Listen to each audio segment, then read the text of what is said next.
Hey, what's going on, guys? Nate Phillip back again with another episode of the PokeTalk podcast. I think we should rename it the LORCANA Talk podcast because might as well. This episode is, in fact, we're just giving you an early warning here. This is going to be a LORCANA focused episode. There's been a lot happening. The release is very close, but I mean, we basically had an unofficial release at Gen Con. So we know everything about the set, about the products, and we pretty much all know what it's going to look like when it hits the shelves. So we're just going to go ahead and do the episode now. We told you it was coming, and this is it. But I do want to make a couple points about how it relates to Pokemon, and we're going to talk about the haters in the Pokemon community and lots of haters. Yeah, and yeah, I'm not going to really be collecting it a lot, but I think there's a lot of points that we need to address. I mean, there's some no-brainer things that I think people just don't really realize are happening. Yeah, we were going to... I was thinking originally do this like mid-September after the official like big box store release happened. So obviously the LGS release is August 18th, September 1st for everywhere else. So I was thinking maybe middle of September we'll get kind of a gauge on like some of the supply and kind of some of the reception of people first hearing about it, you know, all that good stuff. But yes, we are in a little bit of a bubble, if you will, because we're in like the LORCANA Discord, following like LORCANA buy-sell groups. So we are in a little bit of an echo chamber to an extent. But the amount of new people we've seen jump in, the amount of people that are just so gung-ho about it, people that are going nuts for it, price is going crazy. It's just, gotta discuss it now. Yeah, we figured, you know, we might as well catch it while it's hot. I mean, the only thing we're waiting on is the actual release, but I mean, we pretty much know it's going to be hard to find. So we can just throw in updates and our experience in the beginning of the episodes there. But we do want to touch on some news. There has been actually quite a bit of little news. I will say that there is a Pokemon streaming event. What do they call those events again? Pokemon Presents. Yeah, Presents. There is a Presents. When is that? Tomorrow? From when we're recording, yes. I don't know how we're going to end up adding it if it's something major, which I think it probably will be enough to have to add something to. So it'll be interesting. Let's just say if there's something major, we're adding it in here. Yeah. So and then if you're welcome back if you saw some news, but if you didn't hear a little time skip there wasn't much happening. Yeah. But so hopefully we added something in there and there's some awesome news, but I'm kind of expecting, you know, well, I guess you guys heard us talk about it if we threw it in there, but whatever I said, you know, a couple minutes ago, before that, I was thinking it's going to be like a Legends Arceus style black and white game. That's my bet. See, I don't understand why they'd go black and white. It makes more sense for them to go back to Kanto. I know Kanto gets beat into dead horse, but that's exactly why I think it will include Kanto. So maybe they did. Maybe they just talked about it. Yeah, or some sort of, you can have the Game Boy Advance games or whatever coming to no Direct. But apparently I just saw that next year sometime Nintendo is going to release its next gen console appearance. So, or they're going to like, you know, reveal it or whatever. So I don't know. Maybe we just talked about it 5 minutes ago. Yeah, you don't know. All right. But yeah, little Pokemon news. I mean, there's a couple things. Ruler of the Black Flame is, you know, hitting store shelves. People are buying it up. I just want to comment real quick on the art style. We do have the illustration rares and special illustration rares. Still continuing some really cool artworks. Ninetales specifically is probably my favorite. I think there's been like a shift, though. Yeah, there is a Pidgey-line that's pretty cool. That's my favorite. It's the most unique art, in my opinion. Some of them are really cool. We do have the derpy clown Charizard, but I don't know. I feel like there's a step backward, not necessarily backward, but like a more simple art style with a lot of these. Like for some reason, and it's not Yeah, just a certain artist. Like it's a lot of different it's artists. I agree. Yeah. Cleffa, Larvitar, I'm looking at. Even the Pidgey line, like it's a cool art style, but Well, there's not a lot of detail in there. yeah, it's meant to be very simple though. That's why I like it. Like that's the design. Is it's meant to look like that. Yeah. There's even Whereas, a Iskew EX down like number 133. yeah, the Gloom is one of the most. I thought it was Changiconda for a second before clicking on it. That is a very unique. The Gloom is fully enamored in its environment. That one's pretty good too. Yeah. Yeah, I like that. And you Stands even got out. It stands out. some hidden Pokemon throughout. A couple Weedles down there. But yeah, I just noticed that. I do really like the art style, like the Cleffa. It's not, a Hmm. step back as in quality. It's just like more simple, which I do I like. agree. So Well, then you have Larvitar with a jumbo pile of shit, or yeah, Poke whatever that Shells. is. Yeah, it's supposed to be like food for Pokemon. Like, you know how they gave you like Poke capsules in the show or whatever. That's what it's supposed to be. But it looks like he's just gorging on like a pile of crap. But yeah, Yeah. Some 2021 nostalgia or whenever this was, but McDonald's is bringing back some promos. woo! Everyone, go get your Happy Meals. Yeah, go go act like children, grown children, just getting Happy Meals. Yeah, I definitely gained some pounds that last release, but it was hype, and those cards were actually pretty good. They were the old Kanto. Looks like there's a more Scarlet and Violet focus this time. The cards look great. You have a different like confetti hollow, but where the new silver border is at, that's actually hollow now too. So yeah, pretty cool looking.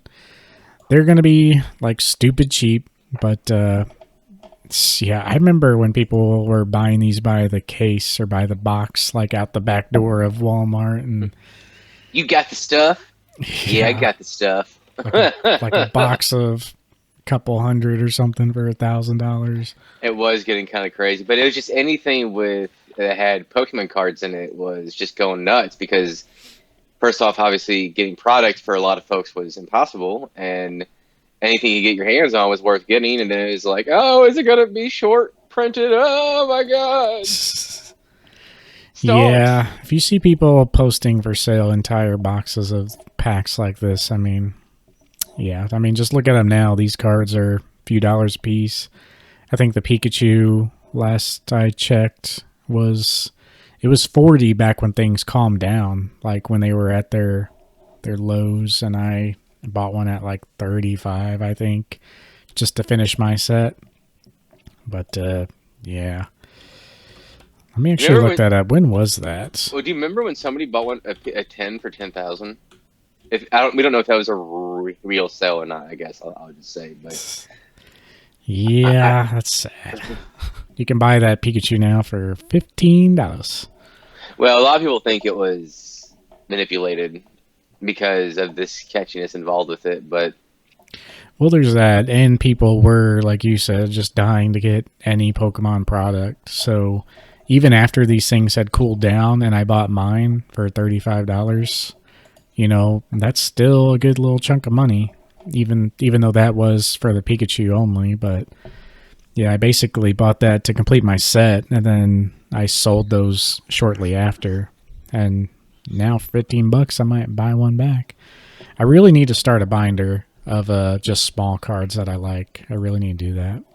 But yeah, I actually have it. And it's pretty nice. It's got like the Radiant Rare Shiny Venusaur from Go, a bunch of other cards.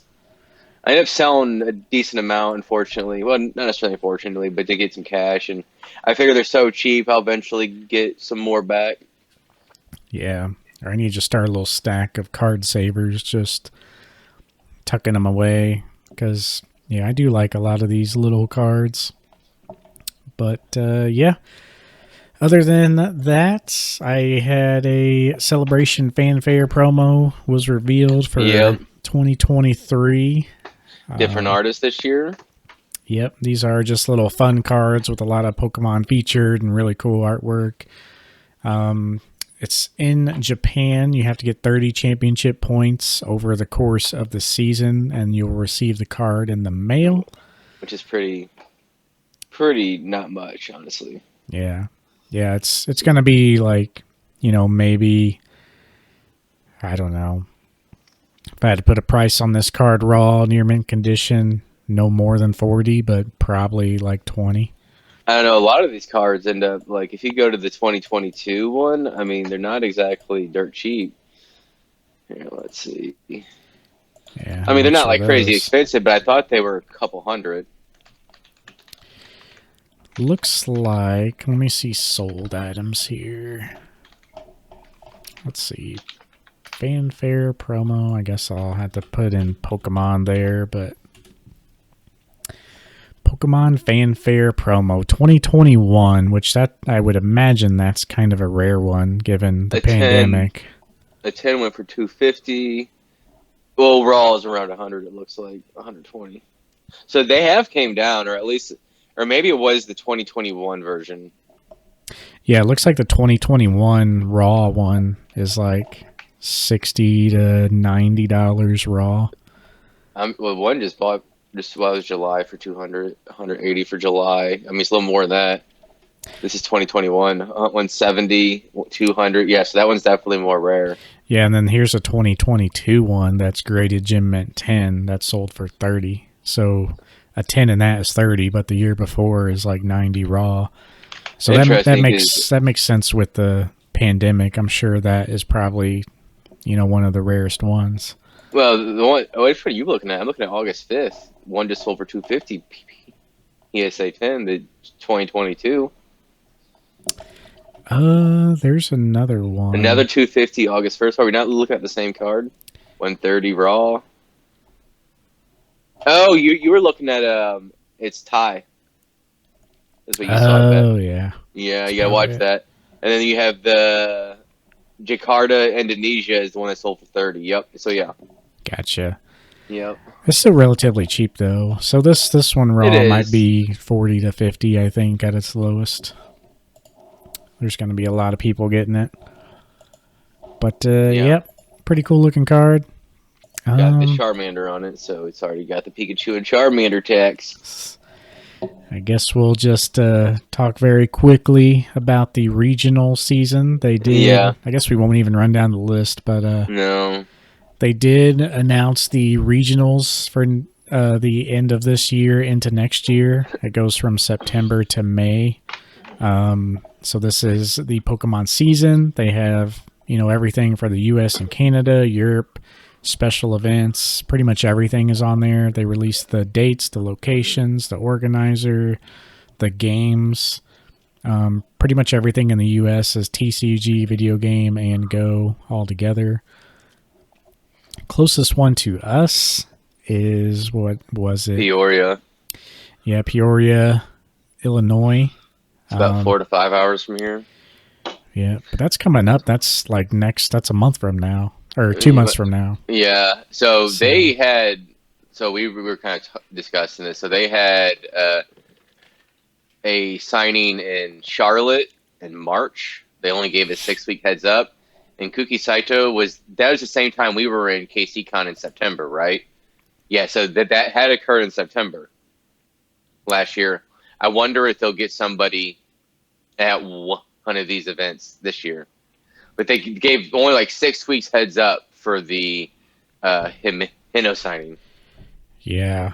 I mean, and we talked about it too. It's one of those things where, I mean, I don't really care all that much for signatures, but I mean, it'd be worth it to go. Like, no matter what. If it's somebody like Arita, it would be a shit show.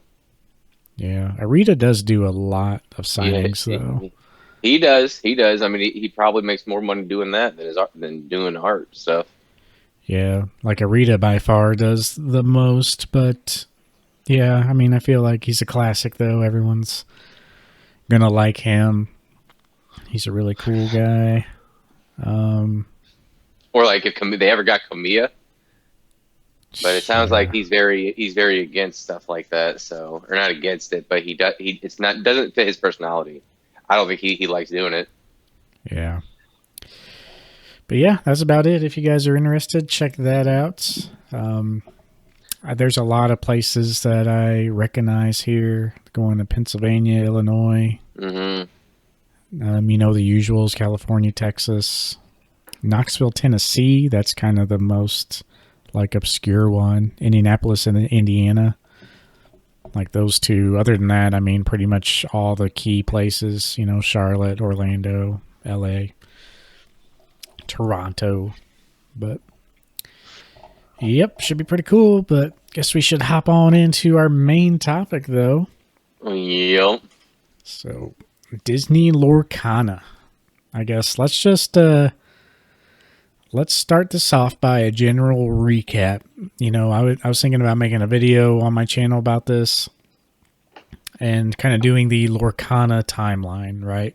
Mm-hmm. So really, aside from these events that I'm about to mention, we did not have any news, essentially, for LORCANA. But last year at the D23 convention, early September, I think it was, because I think it was like September 11th when I bought my set. But yeah, that's when they had the D23 convention. It's like a bi-yearly thing where people can go, a bunch of Disney fans. They announced very closely to that, like within, I think, a month before that, that they were making a TCG and people will be able to see some of the products there.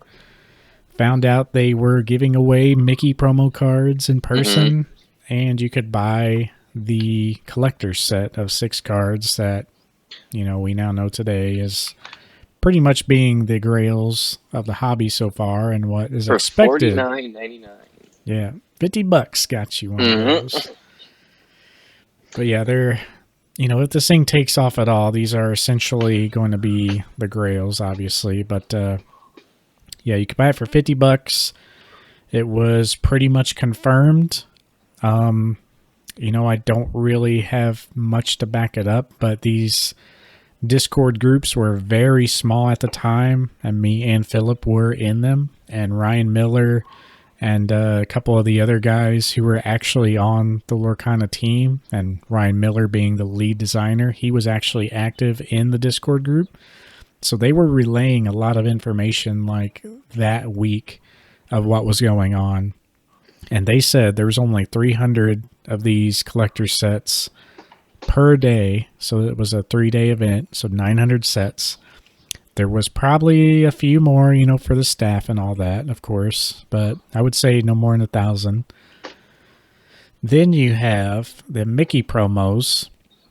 And obviously they ran out of these sets every day. Yep. Only 300 available, so each day. Yep.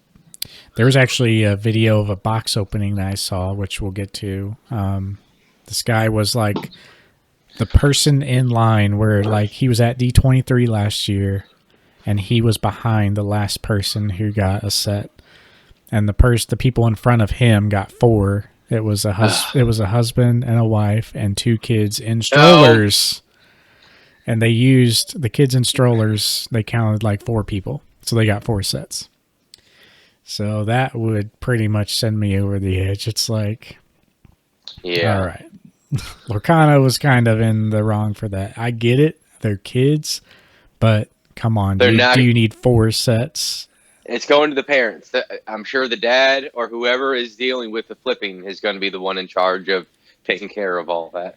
Yeah, you can't give 2 more like to other people who are right there.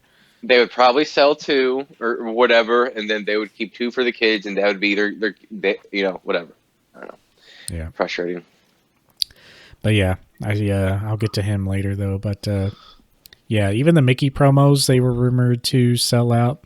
Well, they did say they sold out. The Mickey promos weren't for sale; that they were being handed out for free. Yeah, ran out, I guess. Yeah. But they quickly realized the prices of these things on the secondary market, and they never disclosed how many Mickeys there were for sure. I would say 1,000 per day, maybe. That might be what we originally thought it was around 5,000, but we quickly learned that that was not accurate. And if you look at graded, there is 1,000 graded, so I think potentially 1,000 a day is a pretty good estimate. Yeah, it is about three Honestly, times as much as the other cards graded. So it would make sense. But yeah, so basically that weekend, you could buy sets. The first sets were $500. That lasted that lasted like an hour. yeah. The first set, we said, hey, that's going to be like when we were talking about, because we were actually recording when you said, hey, guess what? It's just been announced that Disney Lorcana is going to have something. And they know it's going to be a D23, which was 2 days after the fact. And we were like, maybe $500, so like a 10 times on the secondary market. That's what we thought it would be. And we were kind of right, technically right, which is the best kind of right, of it being $500, but then things start going wonky. Yep. Throughout the event, people, were finding out the numbers. More were becoming available. People are like, oh, after the event's over, there'll be plenty available, so they'll go down. They kept going up. They reached, I think, like 2,500 that first day, if I remember right.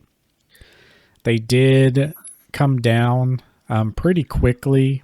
I'd say the event was 2 days, maybe 3 days. And within the 3 to 5 day period between day one and like 2 days after, these sets settled down about 2,000.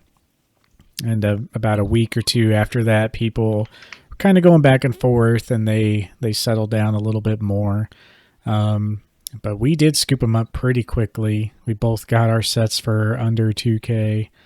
Woo! And they very quickly went right back up after the initial talks of this and people, theorizing about the cards and all that. The hype really started to build. These cards were being shown off. The Discords were, growing. The PSA cards were coming back. People who got them graded, PSA shared a picture of one, and yeah, things started taking off, and these sets just skyrocketed. Well, I bought mine. I'm looking at it right now because I was curious. How about mine September 4th? So the D23 was the 9th, 10th, and 11th of 2022. And I felt like I had to move heaven and earth just to be able to quickly get that because I didn't have the money on hand. So I had to sell a lot of Pokemon product quickly, and I did. And I was able to secure it. Now, in the 2 weeks I was trying to sell everything else, it ended up taking me a month or so to get everything else, 4 to 6 weeks.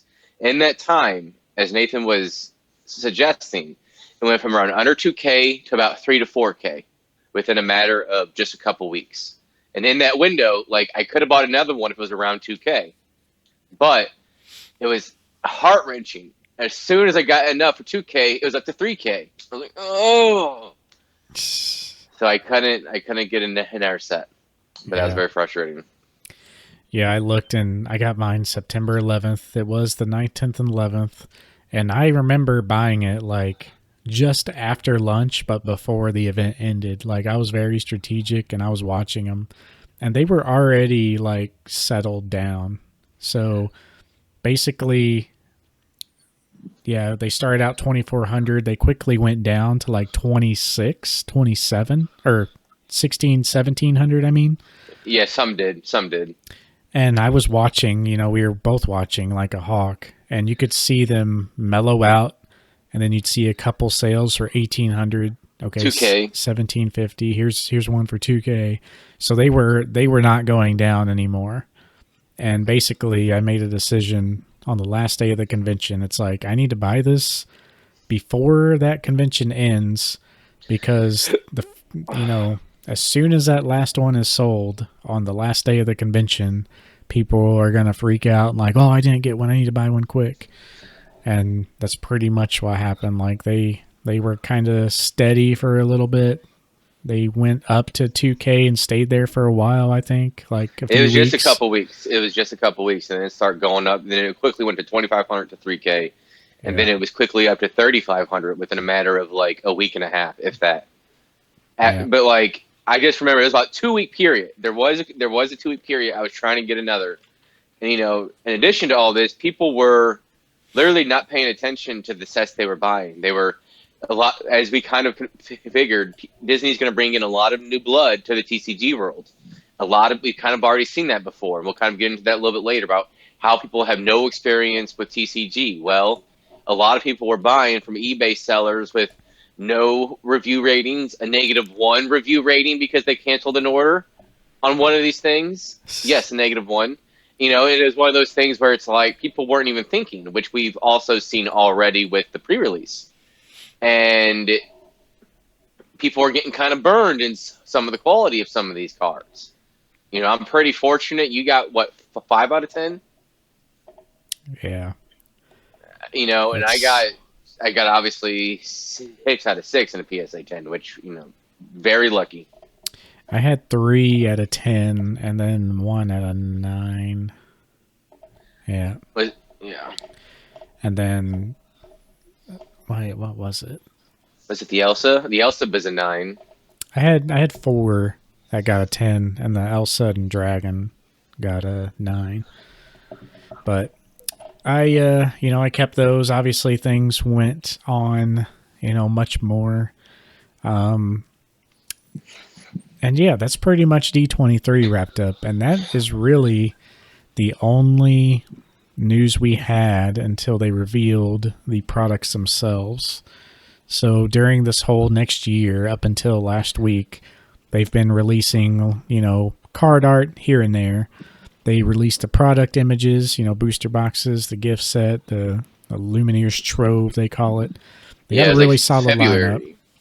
Yeah, it was like February or March. It was late February, I think. Yeah. Early March. They released the date it was going to come out. They released what the item was going to look like, packs, everything. That's when we saw another surge in the market for the D23 cards and the Mickey promo. Yep. There was another event. I want to say either France or Germany. I want to say Germany. They were at a card convention over there. They had the products there to display, but they were not letting people see them or open them. But then, fast forward, and we have Gen Con, which just wrapped up. It was last weekend. And, they announced this ahead of time. LORCANA was going to be there. Yeah. They initially said, you'll be able to play in-person events with the starter decks. So people assumed you'd be able to buy a starter deck and then play in these events. But turns out you could just participate in these events and you actually got a starter deck for playing in the event. Not only that, but they actually had products to sell, including booster boxes. And they were giving away a new Mickey promo. Mm-hmm. A steel type. Musketeer. Yep. And yeah, secondary market, same situation. Secondary market went crazy. They did announce and release their companion app a week before this. So you could actually get on there and see the entire set aside from the Enchanted Rare slot, which was revealed at Gen Con. Or not really revealed. People started opening packs and discovering these Enchanted Rares, which are numbered as secret rares. So they are secret rares. They do have the holo pattern as the D23 set, but they have the Enchanted Rare symbol at the bottom, and it's basically the set's secret rares. So this was a surprise to everybody, opening product. So it was kind of an exciting reveal.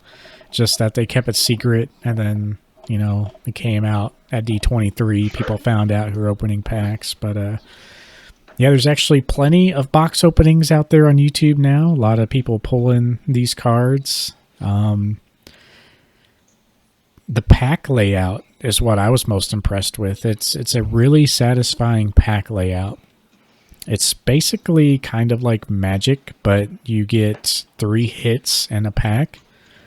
You get your 6 commons, 3 uncommons.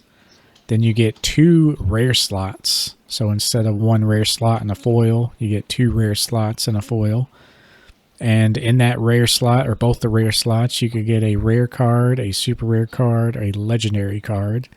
So if you're super lucky, I mean, probably incredibly rare, but you could get 2 legendaries in one pack. And then the foil slot in the back is, a foil slot where any card in the set could be foil. So it could be a foil common, it could be a foil super rare, or it could be a foil enchanted rare, which is like the alt art equivalent, of Lorcana, if you want to relate it to Pokemon. And from what it looks like, they're not guaranteed in every box. I watched a guy open 3 boxes and got none. I watched 3 guys open 2 boxes and get 1 in each. It's rumored that it's about 1 in... Some people think 1 in 2 boxes, but from what I've seen, I watched a lot of it. I think it's 1 in 4 boxes, which is a case for Lorcana. But you could get more. You could get more in a particular case. It seems like you might not get any, or you could get 2 or 3. Yeah. I don't know if it's a guaranteed or if that's just about what the rates are, which would put it obviously around 1 in 96 packs. Mm-hmm. I did see some people opening the packs, and the common cards were the same in like multiple packs, like same order.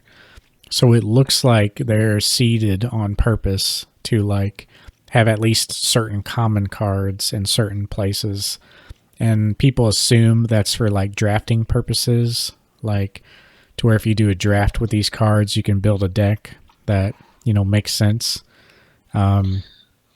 So yeah, it kind of makes me think that, it should be 1 in 4 boxes or 1 per case. But yeah, hopefully they watch that. If that's definitely the thing, you got to watch the secondary market, kind of like Wii Sports. People can buy a case and get the hit and then sell the other boxes. But I think they'll really limit that. Well, and what's interesting is we talked about the rates, correct? About 1 in 96, about 1 in 100 packs, a little bit less. So with how much we expect to be printed between every LGS, basically every big box store in the country, I mean, you're looking at millions of packs, right? Millions. Yeah. Hundreds of thousands potentially booster boxes. So just kind of think with that in mind, how common these cards will be eventually, right? Like eventually, once enough product is opened. Well, whenever you have like a Tinkerbell potentially sell for $4,000 with these pull rates, you're having a lot of people with FU money just throwing their money blindly at stuff. If we don't know if it's legit or not. I mean, it says it's sold. It could have been a fake buy, people trying to hype the market. But what we do know is there's a lot of these cards that have been selling pretty consistently, especially the Elsa, for around $1,000. Mm-hmm. Like if you look at eBay sold, you have like Aurora's over $1,000, over 3,000. The Mickey Mouse, the Enchanted is over 3,000. There might be people actually paying this, and if they actually are, I couldn't even imagine having that much money with just spending like that without thinking. Yeah. Like, I never want to hear again how people with money are good with money, because that's clearly not true. That's not true at all. Well, they just have so much they don't need to worry in some cases. Maybe. Like, they just want the card. They want to see it now. But I'm just saying, if you're willing to make impulse buys like that with this, you probably do that in a lot of other stuff in your day-to-day life. Yeah. It's just one of those things where, yeah. Yeah, no matter how many times people say, like every post on the subreddit, every Discord, obviously there's going to be more of these if you just wait. Their price will go down. Like, no matter how many times it's said, the same thing happens, and it always will. People just want the card now. They want to see it now. They want to be the first to have it. More power to you. But I was going to check eBay real quick to see what these are at. They have the same rarity as some alt arts. I would say these are $100 to $300 for the good ones. Yeah, well, I mean, I guess eventually, but I think all these, besides maybe a couple, are going to be around $50. Yeah. That's what I think. Once enough is opened, the majority are going to be between like 50 and 80, with a couple between 1 and 125, and one of those being Elsa, the other one being Aurora, because I think Aurora is one of the best artworks out of all these enchanted cards. Simba is pretty good too, though, like actual genuine good artwork. Yeah. The Aurora, I mean, I haven't looked at gameplay exactly, but apparently it's like a really OP card. Like, let me pull this up. I'm actually looking at one right now. It's a 5 cost, but you can shift 3, so you can play it for 3 if you put it on another Aurora. But your other characters have Ward, which is opponents can't choose them except to challenge. So when she's on the battlefield, you pretty much can't target any other monster or any other character that's on the same side of the field as her. Like, you just can't do anything to them unless you challenge them. But, challenging in this game is basically like attacking. You can't even challenge unless they're exerted themselves. So it's, we're not going to dip into the rules or anything, but basically for me to kill one of Phillip's characters, or for me to challenge one of Phillip's characters, he has to either quest and gain points or challenge with that card, basically open himself up for an attack. So yeah, it's kind of crazy when this is on the battlefield and you can just have your characters sit there and you can't be targeted. It's pretty OP. And also, just want to say real fast, these cards are just different artworks of cards in the set. Mm-hmm. So, like, this is just to further clarify that, because I've seen several places where there's confusion with that already on social media. These cards are alternate artworks of cards in this set. The function is the same as the less rare cards that they are equivalent to, but it's special artwork for the collectors, which is what we talked about. We weren't sure if they would have anything for collectors in the first set. There's kind of whispers and rumors that they might reveal it closer to launch, which they did. That's kind of what I thought might happen, but I wasn't sure. I thought they might have been playing it really safe, but you do need that collector aspect to help perpetuate the hype and the spread of exposure. Yep. Yep, it is. Yeah, like you said, a literal exact same card, different artwork, different hollow pattern, because the normal hollow pattern in the set is just a shiny hollow. It's kind of a little disappointing, honestly. But it's not meant to be super special. It's like the old style Magic Hollows where it's just shiny. But yeah, the Enchanted Rares do have the special hollow, the exact same hollow as the D23 set. All the cards from the D23 set are in the actual set as well. It is an exact copy of a card there, but it's kind of like, I don't know, it's not exactly the same, but like Elsa, for instance, they took an Elsa from the set and then they gave it the Enchanted Rare Hollow treatment, but it's not supposed to have that treatment because the Enchanted Rare is like the bigger Elsa. So the kind of thing they're going for, like Elsa, for example, they have 3 different Elsas in the set. They have like a low cost one, a mid tier one, and then they have like this high cost, really powerful one. And for some reason they chose like the mid tier one to be like the D23 promo. So they took that card out of the set. They gave it a special hollow treatment. They put the D23 Expo and a first edition mark on it. And that is the D23 set. So I think that's a very important thing to note. Like, yeah, people are saying, well, the same card's in the set. It's like the closest thing you can get is like pulling the hollow version of that, but it'll be a different hollow. It won't have D23 Expo and it won't have first edition on it. Yeah, which are key. They are key because they might be the only cards we see that ever has the first edition stamp on it. Mm-hmm.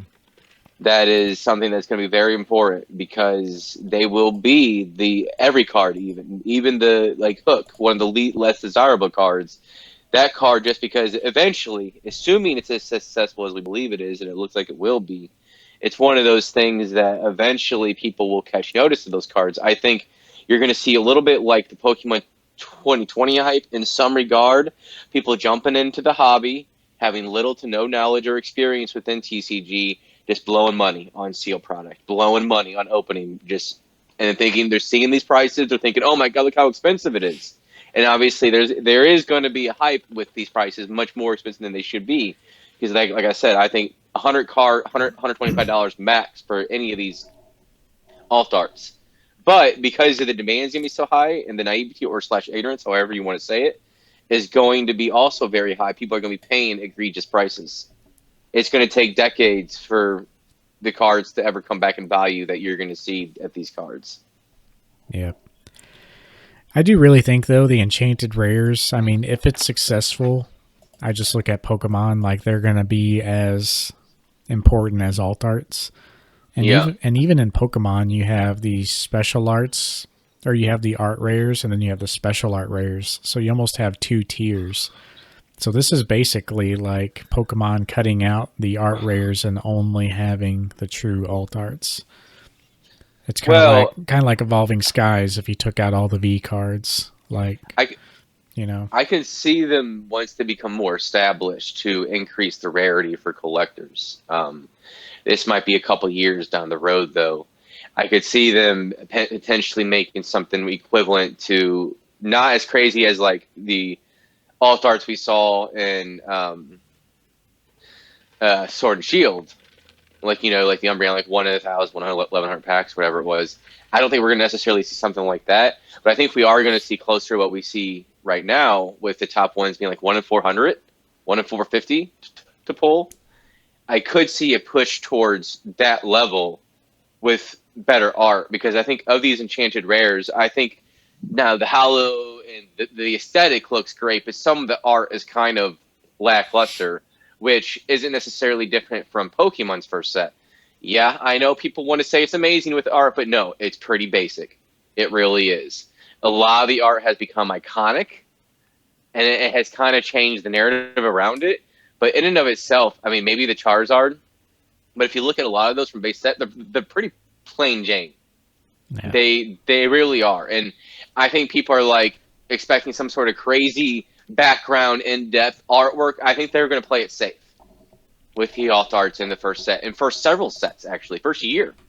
I could see them doing that, and just like we saw with base set or from the first gen to Neo to the E sets, we saw e-reader sets, we saw a clear increase in art, and I expect that we're going to see something follow suit, because the backgrounds on some of these alt arts are kind of plain. But we also discussed how in Pokemon's most recent set, they kind of had that simplicity in the background too. Mm-hmm. Yeah, it's kind of falling into a nice place. They're definitely more rare than the art rares, but they're not maybe as rare as certain, alt arts. But they're definitely pricey. Obviously right now, but I mean like a pricey outlook in the future. I could see 50 to 100 being the norm. Yeah, a 10, maybe a couple hundred, maybe 500, maybe for like an Elsa 10 around there, but that's pushing it in my opinion. Once things settle, I'm kind of thinking raw prices, because I'm also factoring in how hard the product will be, obviously to get. So for the first couple months, yes, I'm but thinking even eventually like within a a good year. card like Maleficent Dragon non-hollow, like it's pretty well known. That's a very good card, effect wise. I feel like that card is going to be like $30 raw, just from people buying it, wanting to have it in their deck. Well, see, I can see that, but I'm talking about like what's the high end. I mean, once things settle, I mean, look at how you can buy Pokemon Unlimited base set for, if you wanted to, under $500. Near Mint would be another story, obviously, because of the base set Zard. But you can get it a whole set for under 500 for Unlimited to this day. Yeah. That's just now. Obviously, that's probably moderately played condition, But even if you wanted a near mint lightly played, it's probably still around maybe 1,000, which isn't crazy expensive.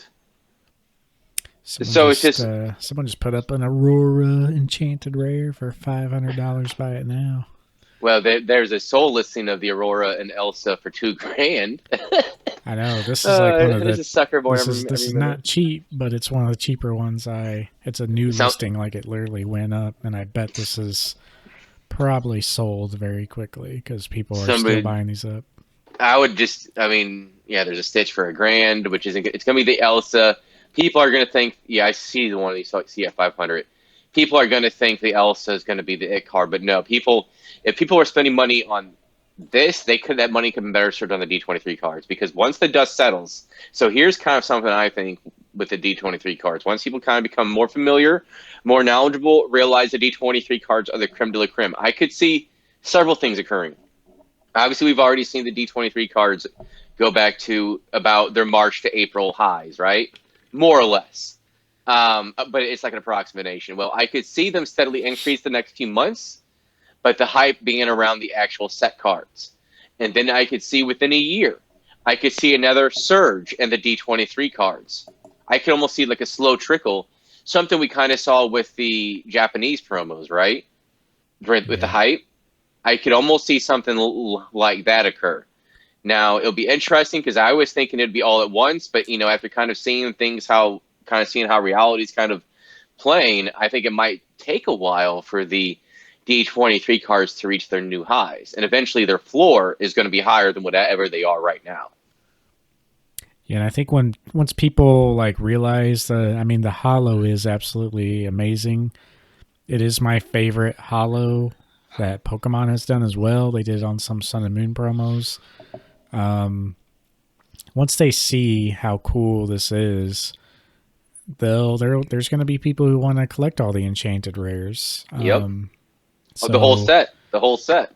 yeah, so they'll be looking and they're like, "Oh, here's another Elsa. That's an enchanted rare." Like, it's got the enchanted rare holo. So not only is the D23 set have this label as like the only first edition cards, the only D23 cards, really the only pre-release cards there are, but now it's got this label of like enchanted rare, so people who are collecting all enchanted rares kind of have to include that in their list too, because it's got the enchanted rare holo that differentiates everything else. So Well, I'm going to say the interesting thing is you could argue, actually not argue, it's probably true.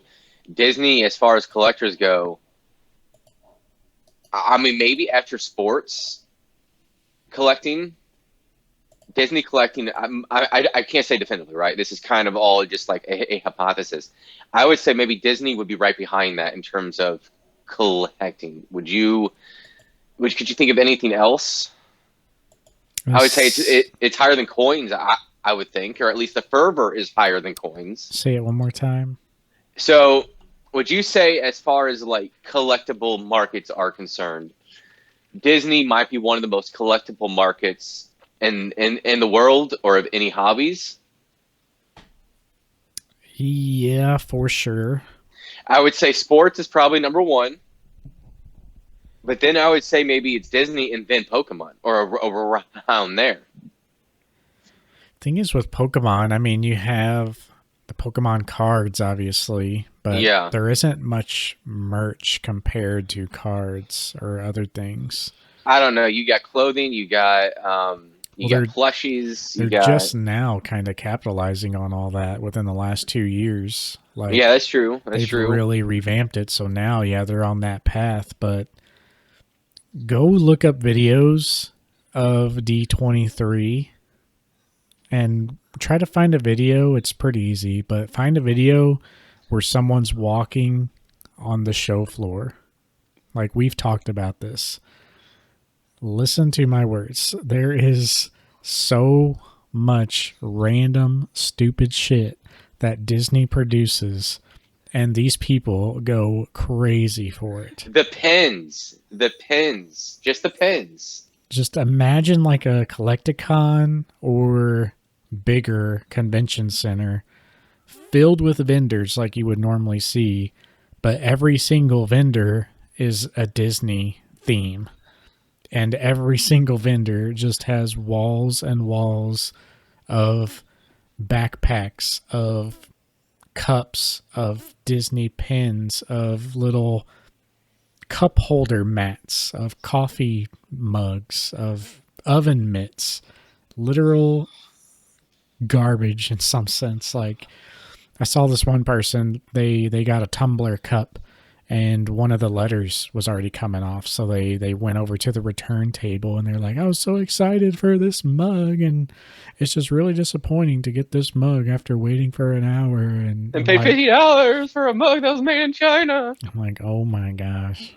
And props to you. I mean, if it makes you happy, go for it. But when you're talking about, and yeah, some of the Disney pins are collectible, but it is not a hobby where, it's not like Pokemon. There's not like really money to be made outside of like flipping these items. Which is Because, what people were doing. I think people make a business out of that. I think if you go in with enough capital, and if it's you and one or two other people, you could probably clear six figures. yeah, people literally go to You these probably could. conventions just to buy up all the exclusive product and resell it. But I mean, I was blown away. I knew, like, obviously, Disneyland, there's people who go to Disneyland multiple times a year, every year, just because, and just spend thousands and thousands of dollars. Like, it's just insane the amount of stuff they produce, and people just buy it up. And literally Well, just because it's Disney. like so, the four pins of the Cinderella mice were going for several $1,000s last year for D23, and they're down to like 150 a piece, less than 100 in some cases. But the market's still like just for a pin, right?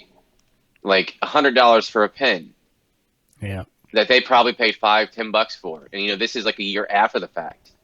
Oh no, they paid $25 for that at least. That's another thing. These Well, things are yeah, not yeah. I mean, cheap. yeah. I mean, yeah. They probably paid more than that, but for something that cost them $2 to make. But yeah, so yeah, as far as collectible things, I mean, I don't really consider a lot of things collectible, but as far as like capitalizing on their merchandise, like yeah, they're definitely one of the largest, no doubt.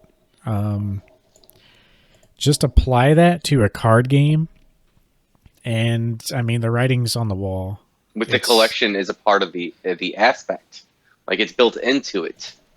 yeah, and just like yeah, especially given the last 2 years, I mean, yeah, the writing is on the wall. It's obviously going to be a thing, whatever that thing is. Don't really know how big of a thing, but if there's anybody who can make it happen and stick around for a while, I mean, it's going to be Disney. They got the Villainous board game that's everywhere in stores. People love that game. Most people haven't even heard of it, but if they can keep something like that alive, just imagine a card game. I But mean, that kind of brings us to back to what I was kind of hinting at earlier in regards to the amount of new blood, new TCG blood that we're seeing introduced to this. It might be a bubble thing. I can't say definitively, but I remember whenever the Disney LORCANA thing, D23 sets, a lot of people buying, it was about 50-50, I would say. People that had a TCG experience and people that didn't. Um, it was one of those things where you can kind of tell who didn't, and then a lot of these people coming into this, what I guess technically the third way with Disney Lorcana in some senses in terms of news. The amount of people I'm seeing that have no idea, no experience with it is even higher. So there's definitely just the sub community of just Disney fans in general is enough to wedge Disney Lorcana into having a market. It's one of those things that it's going to be at the parks come September 1st. It's going to be, it's going to be everywhere. And as more and more kids see it, and then the thing is, the kids, it's easy to learn. The kids can engage in it, but the parents will be interested in it too because it's something that they can use to connect to their kids, and they know the characters. They can understand it. It's simple enough to understand it. Same thing with like the grandparents. It's one of the things that can quickly be introduced multi-generationally very quickly because the people's introduction and familiarity with the Disney logo, the Disney IPs, all of that. yeah, And it's why some people were kind of seeing how we're kind of seeing amongst some YouTubers, amongst some influencers, it's either being, skeptical, which is understandable, of Lorcana, to in some cases being outright dismissive. Now, it makes sense because in some ways you could argue, although we kind of see how it's touching a different market, and there is definitely going to be some like a Venn diagram sort of like people that collect both. But if you're watching a video on YouTube for Pokemon, if you're making content for Pokemon, you're deeply entrenched into the Pokemon TCG hobby.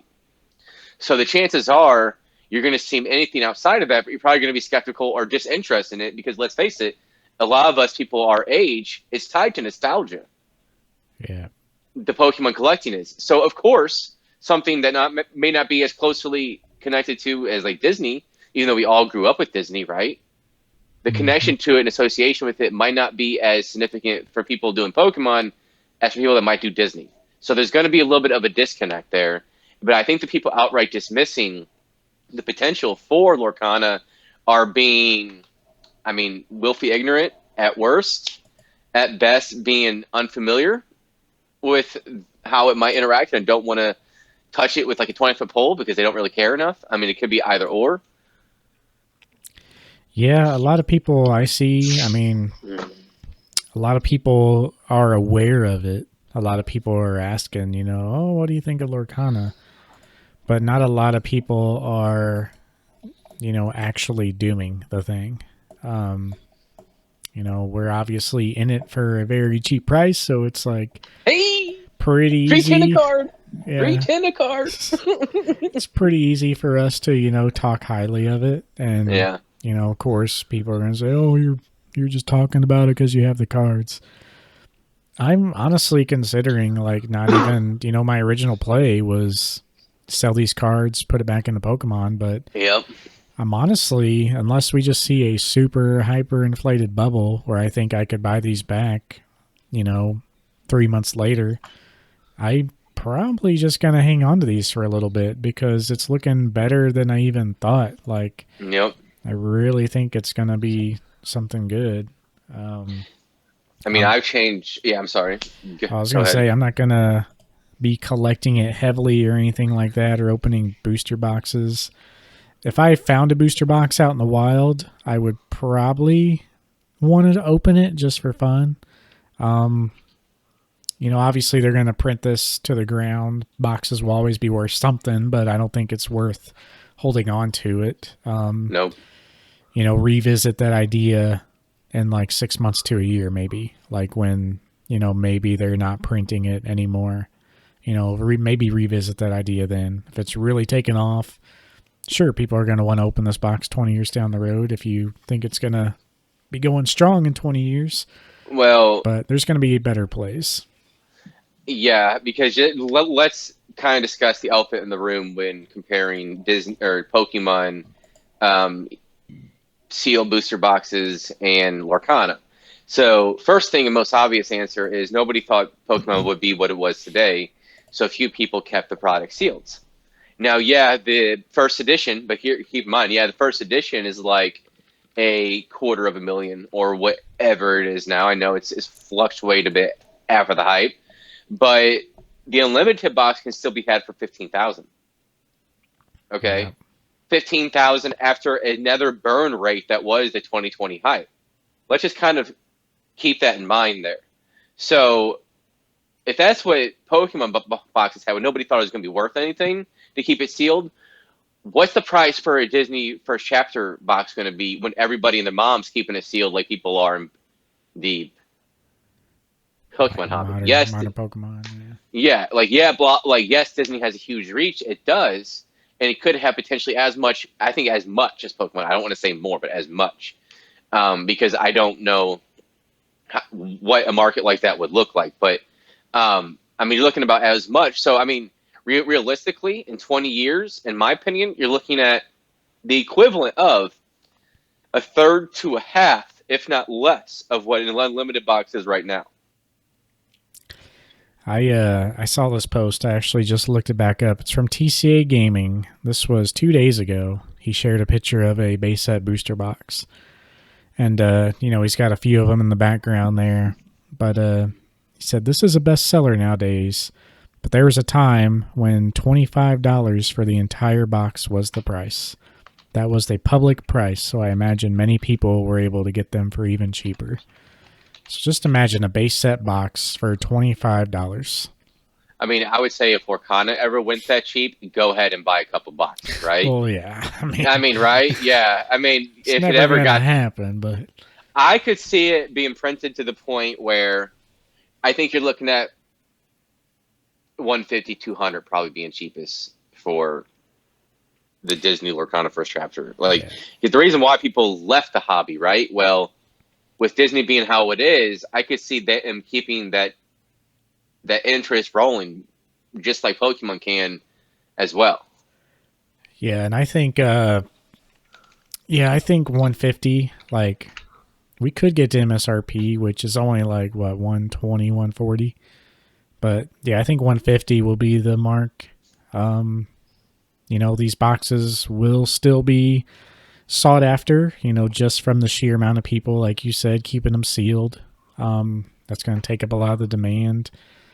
But I think 150 would be a good spot to settle at. If I could find a box for 150 and, me and a buddy or me and you are wanting to open it, that'd be fun to open at 150. It's just like a 151 box right now. Yeah. So why not? But I'm not going to be collecting it. I'm purely just holding on to the D23 set. And I do want to buy the starter decks. There's 3 starter decks. You get a booster pack in each of those. So it'd be cool to open up a starter deck, open up the pack, throw a couple cards from the pack in there, and, just have something to play with, to experience the game with. I'm really into Magic. I like playing Magic. So I'd like to have, this available. And I think this really fits the family dynamic. Like, Pokemon is almost too simple and boring, in my opinion, to play. I even played in I think I mentioned this before, the state championship in Kansas City, like 2011. Me and a friend went just because. But yeah, I made a deck that did pretty well a year before, and, it was fun, but it was a year when Next Destinies came out and, like, Mewtwo EX, like, took the world by storm. It's fun, like, at that level, but even then, Magic is way better for playability, but Magic is so complex, it's hard to bring to, like, a family setting until your kids are much older. And I think Lorcana really fits the bill. Like, it's so close to Magic, like, it really feels more, not really convoluted, but, many layers to it. It's that nice middle ground where, all people can kind of have fun. Like, if I play this with my kid, I'd actually have a lot more fun than playing Pokemon with my kid. But it's just a way the game works and all that. But I did want to mention real quick, though, like, thing you said about missing the demographic and, crazy Disney collectors. That's what a lot of the haters are really saying. I mean, if you're a hater, it's like your opinion, man. But yeah, you can say what you want. We need haters to, be in a healthy spot. If everyone's shouting from the rooftops, you're kind of in a hype situation. But yeah, welcome all the criticism for sure. But the thing that a lot of people aren't realizing is, like, we're in our own TCG bubble right now. The game, like, hasn't even released yet. Everyone who even knows about it up until this last weekend was, I mean, you pretty much had to be in the know, like, in the hobby, active on Instagram, to even know about this thing. Mm-hmm. And even or know somebody that was, so that you saw something about it. Mm-hmm. And even, like, after this weekend, I mean, the only people who really know about it now are those, highly involved people in the hobby, or highly aware people, I should say. And then you also got this new group this weekend of, like, just the game industry as a whole, which is still its own bubble. So Hmm. you have PSA sharing these cards, you have CGC sharing these cards on social media, but who even follows them? People who are very active in the hobby. So we still have a lot of new people to go. Yep. The growth is just going to be exponential until, like, most people, like, there's going to be more people who learn about this game seeing it on the shelf than there are Yep. who know about it right now. And then it's going to be one of those things where I think it's just going to take. It's going to be a slow trickle, right? Because one thing that helped Pokemon was the game and the show. Well, there is no game announced, like like an actual game. I know Disney has expressed interest in putting more revenue into making games, and I would assume that would spread to Lorcana, but none of that is in the works yet. There's no show. None of that's in the works yet. So these are avenues that Pokemon was able to capitalize on, and how they were able to indeed spread interest into the TCG. See, my Now, thing is with that though. There's already shows. There's already hundreds of shows, hundreds of movies. there There's is, already the Lion King movie, so that is like been established before then. so it could scratch the surface, but I think if you want, eventually a show has to be made, in my opinion. Look at all the successful besides Magic, because Magic kind of was the first. So they did it their own way, and they have a little bit older crowd. But Yu-Gi-Oh, they had their own show and game. Pokemon, their own show and game. Even Dragon Ball Z, One Piece, same thing. So I know, but they started out as like a manga, so it's like a little bit different. But I think eventually that's going to have to happen. I think that's how it's going to go even to the next level. I think it's going to be a trickle, but I think a lot of people are going to jump on board. But I think what's interesting is one thing that's going to have to be happen is a show at some point. I don't know. I think Disney's almost got a better setup now than even those. Like, I don't think a show's necessary at all. But I think the established lore of the movies and the shows, and especially Well, the that's the movies, thing. how many people are connected to those. Well, that's true, but that's the thing. They've even acknowledged that Disney Lorcana is going to be set more or less in its own universe. It's going to incorporate the elements of these characters, but they're going to also build on those. Yeah, but Which they're still the same characters, so so that like, means they can create more characters within this world. that would be good, and they would benefit from that. Like, I don't know, people are literally going to be buying these packs just because, oh, I love Disney. I want to I see mean, what yeah, this I is. I agree, but I think it will get big of the hype because of Disney and the ability for them to be able to market it. But I think one of the things you're going to want to see long term, especially as you want it to be strongly connected to the kid generation or the whatever generation of children, just like how it was with Pokemon and Yu-Gi-Oh. I think at some point a show will be necessary to advance that lore. Yeah. I don't know. That's just my opinion. Even Metazoo, yes, Metazoo was talking about a show.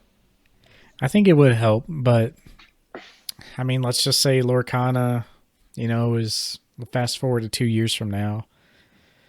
Lorcana still doesn't have a show, but you know, It's super successful. yeah, it's going strong. People are loving it. It's not going crazy anymore, but people are still buying packs. New sets coming out. Let's go to the pre-release. It's it's a good TCG. Disney I mean, releases like a new movie, you know, whatever, Encanto 2, and Lorcana does their next set, kind of featuring Encanto 2 characters. Like, kids watching that movie will be the same equivalent to us watching the show. Like, that movie's if going to they, take off for like 2 months. That's going to be all the kids want to watch. They can buy these cards and have Encanto 2 characters on them. I think that might be how they start it. Eventually, it's hard to say. I think it's going to be successful with the amount of people that love Disney and just the collector aspect. It's strong out the gate, in my opinion. Just purely, especially if you love Disney, that it's going to hook, line, and sinker people that collect Disney stuff. Anybody. Anybody that loves Disney is going to be immediately enamored by the cards. I think the cards look great. Now, would I collect the whole set? Probably not necessarily. But would I collect several cards? Yes, I would. I did get excited. I'm like, ooh, I'm going to do a set binder. But then, you know, after watching just 2 or 3 booster box openings, it's like, I mean, yeah, you know, you realize how common these cards are going to be. I mean, Yep. just anything, even the rares, Yep. you know, even the It's super just, rares. But yeah, I mean, it's just kind of one of those things where I think that it'll be mostly affordable because I think most of these cards are going to be under $1 a card. Like some of the commons, like 50 cents a card. oh, yeah. It's one of those things where I think it will be like if you wait 2 years, you'll be able to complete a set for probably under $600-700 Yep. with the amount of cards that it is. I think so. That'll be like a different story. Now, I don't think I would want to collect necessarily the first set, but there are certain cards I would like to collect to have a Disney Lorcana binder. I would be totally into that because my girlfriend actually makes fun of me. I don't do it as much as I used to, but I would watch Disney movies fairly regularly. Like the Pixar movies, especially, which we haven't even hinted on. They're only right now doing the Disney IPs, not even the Pixar IPs. But I can't tell you how often I watch various Pixar movies every year. Yep. Yeah, and just like, I mean, we've been watching them more here lately, just with the kiddo. You know, she's turning 2. She's just getting to the point where she's gonna love Elsa. Yeah, she can sit down and like actually watch the majority of the movie. So yeah, I mean, it's just, I don't know. Disney's got the touch. I mean, they make those movies not only for kids, but they're entertaining for adults too. Like the way they do them. If you haven't seen a Disney movie in a while, I mean, give it a try. I mean, there's adult humor like within the layers of the story, and I know right now people want to give Disney flack because all they're doing is live action remakes, which I agree. I'm about done with most of that crap too. yeah, Like give us something original. Like the Jungle Book live action was awesome. And then the Stitch one seems interesting because I rewatched Stitch not too long ago. And I was like, this would be an interesting live action. But the problem is they're like, the writing's not very good. It's pretty lazy, in my opinion. So it's like, can you trust for it to even ones that might be good to be good? well, I'm not they got interested. the formula, someone's the underdog, and something happens, and then they do something cool, and then touchy feely. Well, I mean, the Pixar movies, Pixar still being the creme de la creme, more or less, from Disney. I haven't seen the most recent one, Elementals, but it's supposed to be really good. I'll see it eventually. But just in general, I feel like they put a little bit more money into the Pixar. Most of the Disney movies are kind of sloppy. Like outside of like Frozen 1, Frozen 2, I mean, what's something else in the last decade that Disney came out with that was like actual Disney, not Pixar, but Disney? Yeah. Well, Encanto, like, do you think, is that main Disney? That one's pretty big. I don't even know. Like that, I think that's Pixar. That movie may have been out like for 5 years. I don't know. I just see them on Disney Plus. I'm like, oh yeah. I thought that was Pixar, but you might be right. See, I never actually watched that movie because I don't know. I just couldn't get into it. I know you had Tangled. That one was pretty good. Oh, well, Coco was Disney, right? Yeah. So Moana. Moana is the one in the last 10 years. That one was pretty good. But yeah, most of the last 5 years, I'll say. They haven't really had a whole lot. I guess the pandemic has something to do with that, but still. Yeah. Here's one thing that I heard too. Like, if they're going this hard on the first set, how long could they last? We already got, Lion King represented. Like, I forget how many things represented in the first set, but like more than 20. That's a lot. You got Lilo, Stitch, Moana, the OGs are in there. Not only that, but you have like 3 different iterations of Mickey. Yeah. But you don't really, I mean, there's a lot you could do. Disney has a lot to pull from. There is no young Simba, right? They don't have young Simba. I don't think they have Mufasa. I'm going to. They have a young Simba in there. Do they? And they have a special card that's like Mufasa. They do have Hercules, but they don't have an all art. I mean, think about Pokemon. it's not too far off, right? I mean, we've mentioned for years. I mean, for a lot of the sets the last few years, how the commons, uncommons, rares are mostly generic, Hmm. and how they separate themselves as from their secret rares. Now you have cool ones like, for example, Lilo, the Galactic Hero. That's a cool one. Like you can do a lot of different. Like look at Charizard, right?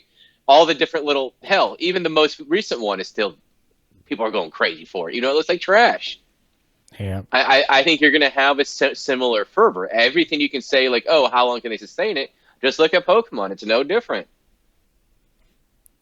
If you're just talking 2023 alone, too, with the movie releases, there are, looks like what, 1, 2, 3, 4, 5, 6, 7, 8, 9 movies. So, we're only, that's through July. So 9 different pieces of entertainment only in movies, not counting shows. No, there's So, Mufasa. There it is. Yeah. worst case scenario, they run out of ideas. They just release a product every time something new is made by Disney. Yeah. And, you know, Have it correlated with the set. Like have anything if it's a live action, maybe have a live action theme set, or have something like what they could easily do is have a Lion King universe themed expansion. yeah. Like I mean, they can do individual IPs and really really expand on it. And if You you know, if you look at 2022, they did 16 major movies. This isn't counting shows or anything. 16 major movies in 2022 alone. So, worst case scenario, you have to do that. And even if you do that, you have 16 sets a year, which is way overkill. You're looking at more like 4 or they're only 5. gonna they're only gonna have four, So at it's least like starting they out. they have plenty of ideas. Well, they're now. I think that also the elephant in the room as well. In this case, is we both know the next year and the year following with this strike, there isn't going to be as much content. Yeah. Like the next couple years, there's going to be very minimal content coming out because of that. Like this year is going to be mostly unaffected, but everything 2024, 2025, they push back Avatar 2, all of this, and there's so much in development. Okay, so yeah.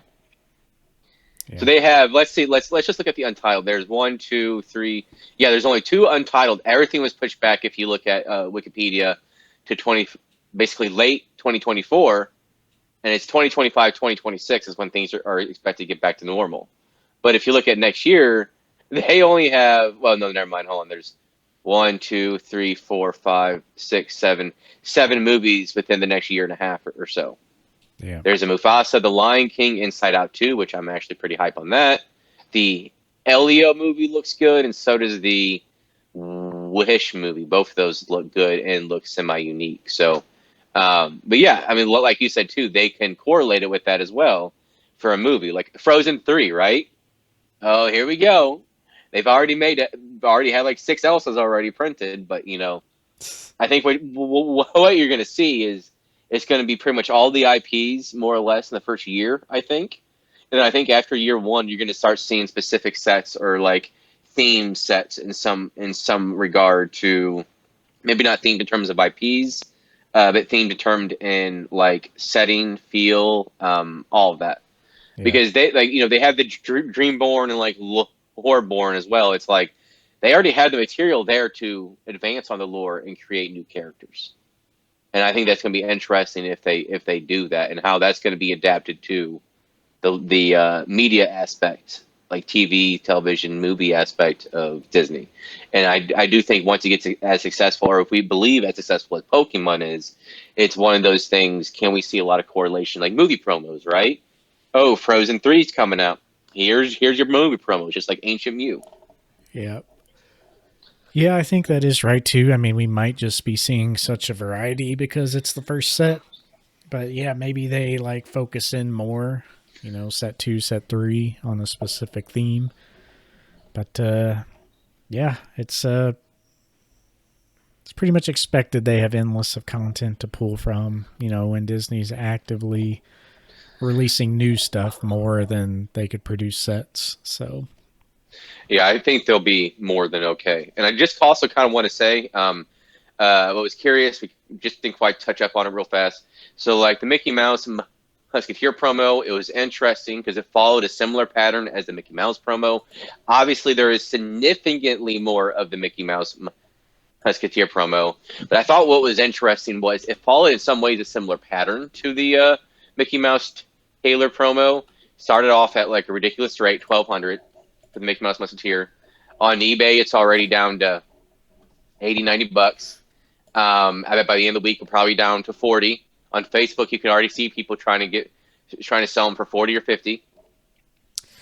So it's interesting if you're watching this. If it hits down to 20 or 30, I think that's an interesting play. It's cheap enough to not have to worry about it if you buy a couple, and also if you say get like 4 or 5 for like 150, right? It's one of those things where I could see those cards in the right environment quickly shooting back up to 150. Yeah, they're not going to be near the D23, but they'll be a good little chunk because essentially this is the only card outside of D23 that's kind of like a pre-release essentially. Well, there's also the Goofy Musketeer promo that's coming out in Germany at the end of September. Well, actually, that's not a pre-release technically, is it? Yeah. Well, it'll be a promo, but it's like after release. So like even though this Mickey's just a promo too, it's not really a pre-release card, but it kind of is because if you look at the cards that come out before release, like the only thing that's not D23 is this Mickey. I think technically though the Goofy is for Europe a pre-release. Technically, gotcha. I'd have to check on that one. It's like August 24th or 26th or something like that. That they're having an event in Germany, and I think it's a little bit later when the actual official release is in Europe. So I think technically it is. I think that card's pretty cool, but again, it's not hollow, so it's like it'd be cooler if it was a hollow. Yeah. You literally just have the stamp on there, but that's it. But that alone. Now there's in the Pokemon hobby, there is legit things when it comes to of having the same art, but the stamp being the main distinction. There's multiple instances where the value doesn't necessarily correlate as much as you would think. And sometimes it's just kind of interesting. Like one of the ones that I can think of is the Satoshi Mark Greninja. There's 3 of them, 3 different type of Ash Greninja cards. Or is it 4? I'd have to, there's multiple ones.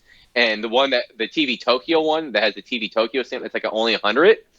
Yeah, there's people are trying to get like 5-10 grand for it. There's only 100, but like you're not. I don't know if that card will ever go to insane levels because there's a more cheaper, cooler variant in the Satoshi Mark one. So, yeah, they'll be definitely worth a little more than the set one, but yeah, graded. I mean, you're looking at a little premium, but not much. The event itself, I mean. I guess we didn't really touch on this either. Seemed insane. The lines like really broke down. There was like hordes of people. I don't know. They were just overwhelmed. Simple as that. The fervor they did not expect. I think a lot of people. We talked about it last year. We like talk about going. We're kind of glad we didn't, but at the same time, we could have made some serious cash. Yeah. It's people definitely took advantage of that, and it was kind of a weird couple days. Saturday and Sunday was much better, they said, but Thursday and then Friday morning, because they announced Thursday that the line for Friday was going to start at 6 p.m. Thursday night. Yeah. So it's just insane. But from what I saw online, people said they got there at like 10 a.m. They did have to wait, but they still got a booster box. But a lot of the accessories and other starter decks and stuff sold out real quick. But seems like they at least came semi-prepared with booster boxes. They still sold out every day, but... And they were also doing, like, they were punching your card or, like, your ID or whatever it was to prove you've already bought some, which they learned from the D23 fiasco that you mentioned before about the 4 people with the 2 kids and strollers buying the D23 sets. And I also just want to say, we kind of went on a tangent on there a little bit, but you said how you might keep your D23 set. Well, I've changed my tune as well. I actually was going to sell everything, but now I'm seeing what I could do about potentially keeping just the PSA 10 Elsa, because it has become very, very clear that the Elsa is the crown jewel in the set, which is what we figured from the very beginning. Some people thought the Mickey. I'm like, nah. Not only is there too many of them, there's no special foiling. Yeah. I don't care if it was Mickey. There was the no foiling was, and the fact that the same card was going to be in the set with no foiling was going to really, really hurt it. Whereas where the D23 Elsa is the first Elsa ever made, and it's got the hollow, and it's Elsa. You got the waifu tax. You got people. If you look at, I mean, everybody loves Elsa. Like it's probably, I would say Elsa is even above like Simba. I would say Elsa is rivaled in many cases for younger generation, maybe even surpass Mickey in some ways. Oh yeah, for sure. And that's a But lot of the haters arguments too. It's like, well, just look at the Mickey for instance. It's still in the set. Like literally, the only difference is the literal symbol. You know, why does that even matter? I don't know. first Just edition, yeah, look first at edition, why don't you take a look at first edition base set Charizard? Tell me if that matters. You know. yeah. So yeah, it's yeah. I don't know. People are. I get why there's hate, but They don't have I the cards. yeah, a lot of those people don't have the cards, so it's easy for us not to hate because we have the cards. But I'm sure that's at least some of the people like, and they can't afford the cards. Which I'm not trying to make fun of them because they can't afford it because they're expensive, and you know I get it. Like I couldn't afford them if I didn't buy them when I did. It's just the fact that like sometimes there's a little bit of a edginess or inferiority complex that comes out with that. yeah, But and it but is yeah, risky. I mean, maybe this just flops. They can't keep up with production, and bad things happen, and we lose all yeah, our money. But yeah. I Well, mean, we're in so low at 310 a card. There's almost no way to lose all of your money. yeah, Like literally, like yeah, you showed me like the PSA app, and it's like, what did you pay for the card? And I was like, well, 1860, I think, 1875. It was 1850 was the amount I spent. So I was like, so 310 a card. yeah, And it's like the growth is like plus 1500%. yeah. And But I had a friend that's like, man, I wish you would have like told me, and you know, I don't. He thought about, you know, maybe I should, you know, get some money together, buy a set for 12,000, and just like no, sit on it. And it's too. I'm like, yeah, but I mean, it's risky. And he's like, yeah, I don't want to do that, and then lose $12,000. But lucky you. And I'm like, well, I risked 2,000. It was a lot for me. I wouldn't be buying this if it was 12,000 either. Hell But no, hell no. Well, the biggest thing at this point too, we've kind of mentioned before, but people in the Discord, LORCANA Discord, after about 3-4 weeks, it might have been a month. This was before. It's like when I was trying to get enough to buy another one. They also several people were saying how because the hype was getting so high and they were going to make money just on selling it raw. They're like the ones that I know won't be a 10. I've put together in a set and I sold it. That's what scared me as well after a certain point was that. Yes, you yeah, can kind of buying tell, multiple sets and picking the best ones. and then selling the rest to get your money back ASAP without wasting the time and money to grade, which was the right move if you bought multiple sets at Yeah, the time. So that kind of scared me. And now people with $10,000 sets, who's to say that person didn't buy it at 6-7 thousand and they bought it from somebody that literally Frankenstein the shit out of that set? yeah, Like it's incredibly risky to buy the set. Your better option would be to go with, in my opinion, would just be to buy either a couple Elsas if you're going to spend that much money and a 10, or buy several Mickeys and a 10, or do like a couple of each. You know, if you have that sort of money, that's what I would recommend at this point. But you're not going to see the same gains. You're just not. But ultimately, like for me, I want to keep the Elsa, but you and I were discussing today, at what number will it become that goes through the subjectivity and saying, oh, I believe in this game, and selling because it's the wisest and most objective choice to sell at this point. And I kind of created up a number, or like kind of discovered a number. It's between 15 and 20,000 before I sell the Elsa 10. Because if the Elsa 10 goes up to 20,000, the chances that it will hit 30 or 40 within the next couple of years are, I would be kind of shocked if it did that. yeah, Now, I could see a situation where it might hit 40 to 50 within 5 years. I could see that. But it's still going to be a slow growth because you need to have the game to be able to expand to the point and reach the market or reach the collector base for that to be possible. And I just don't know if it can hit that within 5 years. Now, 10 to 15 years, something like, like 100,000 or something like that. I mean, these are unprecedented numbers. We didn't even see that in Pokemon, right? It took nearly 20 years to see something like that in Pokemon. Yeah, that's quite the stretch. Exactly. That's why it's one of those points where if it does hit like 15 to 20K is possible for the Elsa in the right conditions. Now, I don't expect it'll hit that. That's why I expect to try to hold on to it. But if it did, that would be the number it'd have to hit in order for me to sell. Yeah. And then at that point, it would just be worth it. It would suck, but it would suck because I no longer have that card and I no longer have that connection. But that's why I said sometimes you got to be objective that cuts through the subjectivity. Yep. Yeah, don't take our story and like just run with it and get overhyped because No, don't. our conditions are unique. But Yes. you know, we're talking about the thing in general. Even if I didn't have these cards, they'd kind of be obvious to me. Like if I didn't have them now, I probably wouldn't buy them, but I would be, you know, kind of like the EV Heroes box story that we always bring up. You know, even though we only had one of those or don't even have them anymore, like we still talk that up. It's just an obvious thing. I had to sell that to get the Lorcana cards. And it, like, you know, we mentioned this before, it sucked because I knew a spike was about to happen. Literally, I was like, maybe a month, maybe 2 months, but I knew it was about to happen. And it tripled within 8 months of what I sold it for, you know. But guess what? I put that money into Lorcana. So it was worth it. Yep. So that's what you'll get from us. You'll get the honest truth. Let us know what you're thinking. You know, when I think of it, it's like, well, what if this flops? You know, I do think of my unique situation with, you know, how little I'm in for. But outside of that, just think about this, you know, 900 sets made. All the people who have hyped about it so far, obviously very involved in the hobby, like we said, you know, we talked about that. But when this thing's out on the shelves and all these casual people are getting into it, you know, how many people would it take to be interested in the D23 set to really send it up a little bit? A couple hundred. Yeah, not very much at all. I mean, 900 people in the entire world.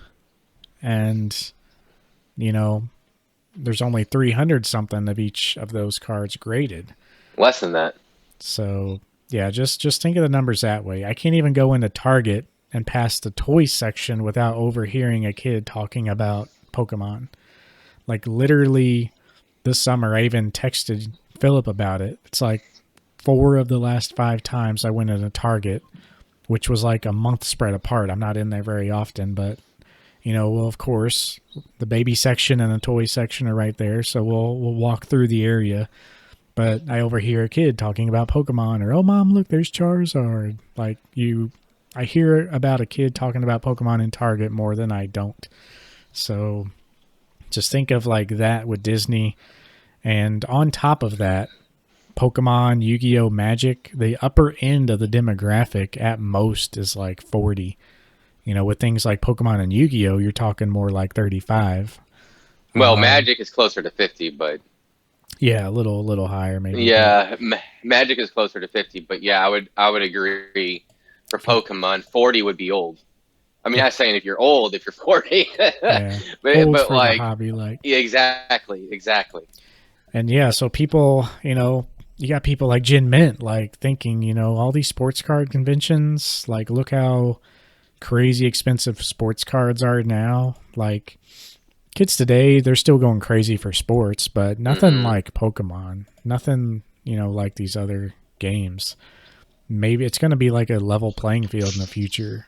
Pokemon's going to be up there for sure.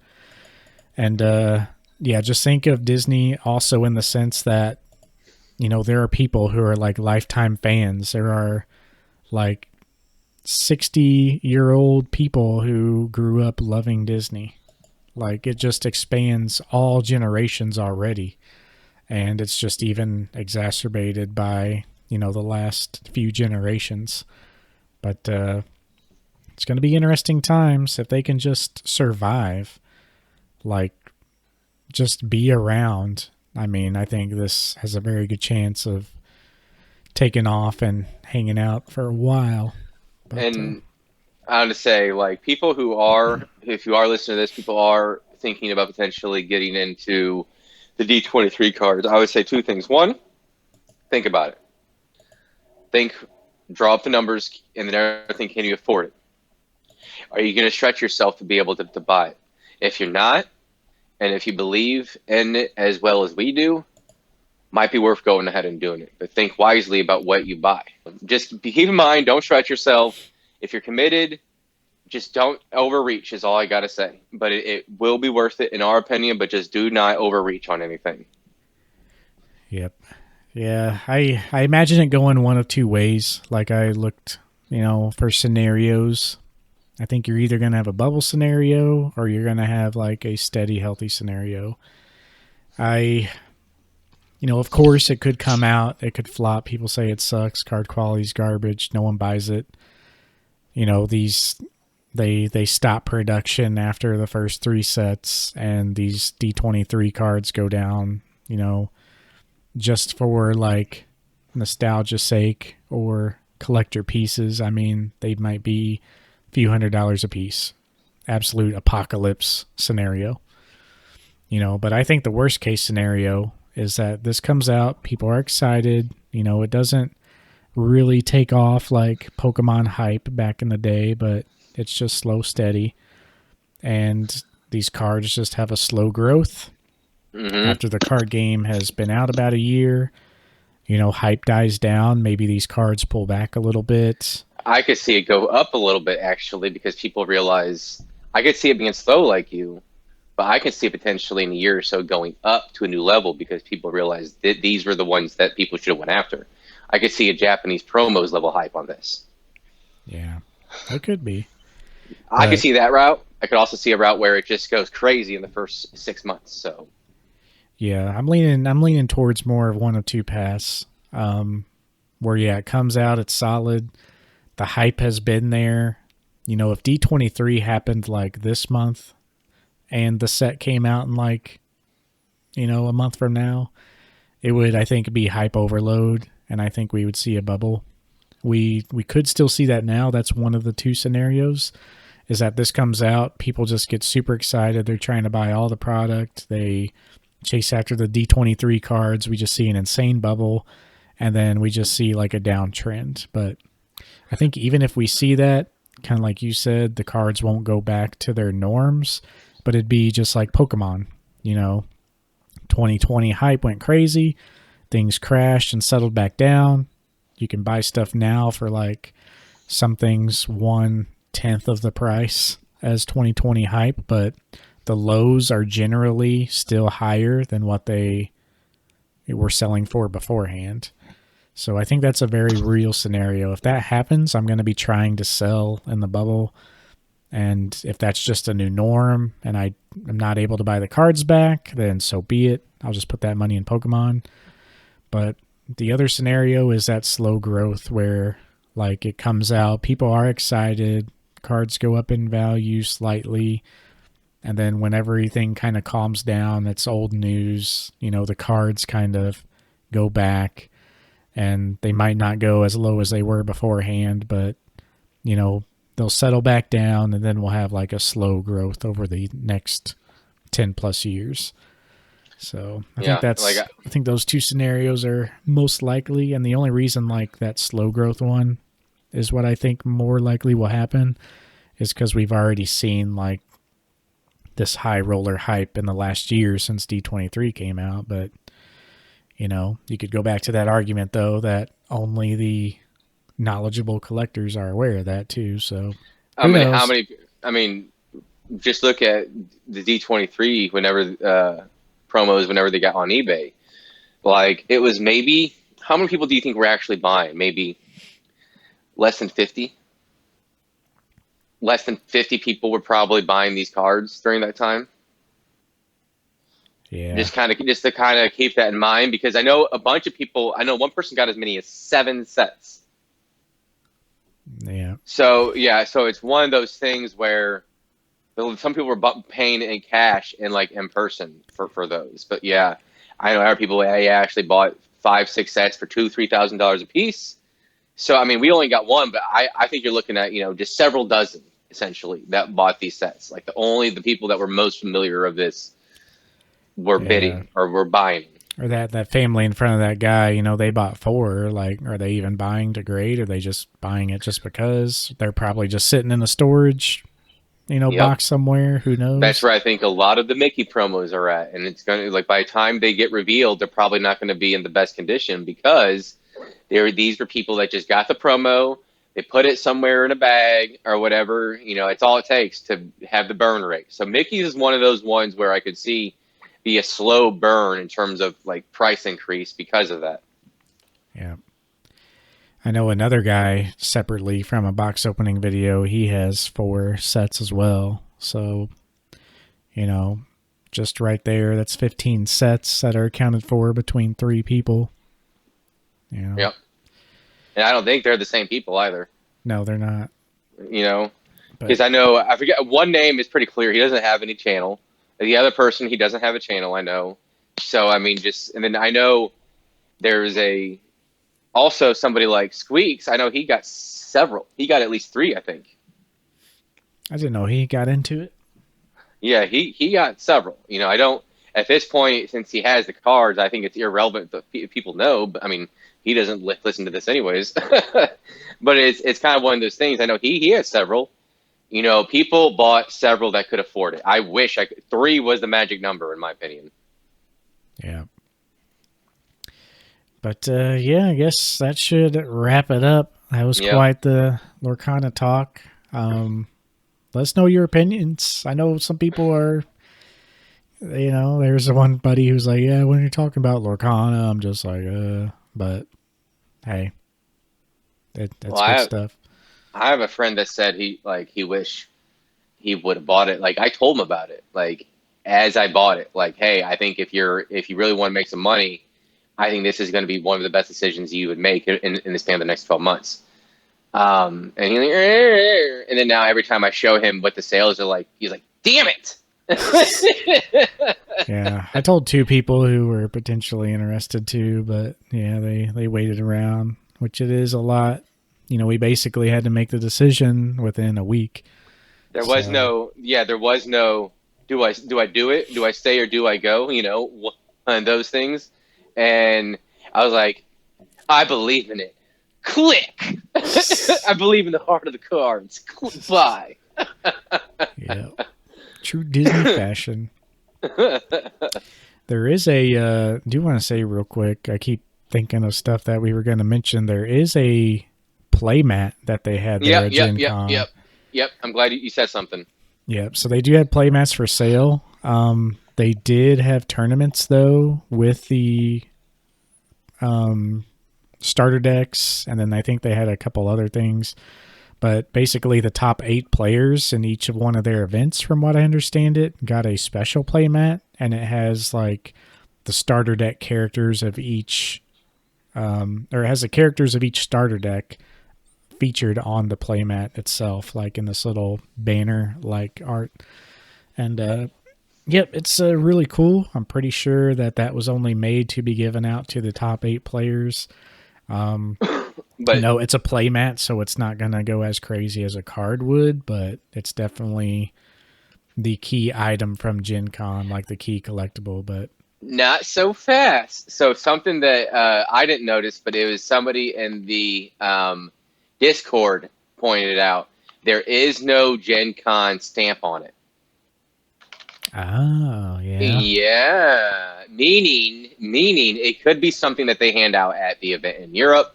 Every major event, it could be the same playmat that they even have in regionals.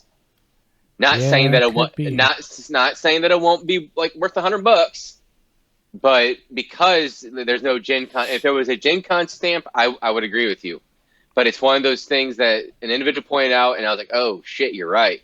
Yeah, it does have 2023 on it, but yeah, there could be, you know, their first events. These might be the playmats that were given out to all of the game stores because they got like packages of things to run events for. Yep. So that is a good point. This could be playmats. Like they could have sent this playmat in boxes to game stores to give out for prizes. So very real possibility. So if it is a unique artwork though, this is going to be very collectible as far as I think playmats can be. I think all items long term, will they fare well sealed? I believe so overall. But keep in mind, do not hoard it. If you're willing to spend thousands of dollars in sealed product, do not do that. Buy the D23 promos. That's the biggest thing I could possibly stress. Do not invest in sealed product like people do in Pokemon. Yes, there will be money in this. It is the first set. But not even mentioning how many people are going to be doing the same thing you're doing.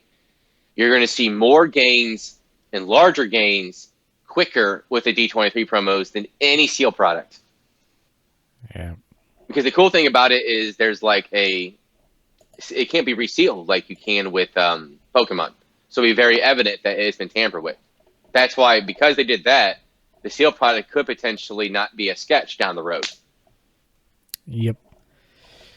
Yep, I think they did do a good thing on that. I'm anxious to get my hands on a booster box though to see if this is true. The way the flaps are, someone could theoretically flip the box upside down, stick their hand between the upper lid and the side, and like put the box upside down and shake it and then kind of tilt it, and then a pack might slide out. So there is a potential there because when you open the box, the side flaps don't cover the middle pack. And a lot of these box openings, when they open the box, a lot of the stacks of the packs are kind of shifted around. So I got to thinking, like, what if someone had this box and they kind of pried open the top and flipped it upside down and kind of like shook and then tilted a pack out? But it's just one pack.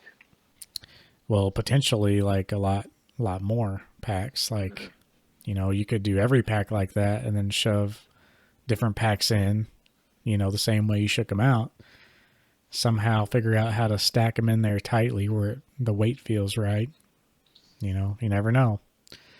But something I need to test out with the booster box. But you'll see what I'm talking about. And, probably shouldn't have this information out there. But if you made it an hour and 50 minutes in the podcast, then that's a little insider information. That's the first thing I think about is like, okay, that's a good move.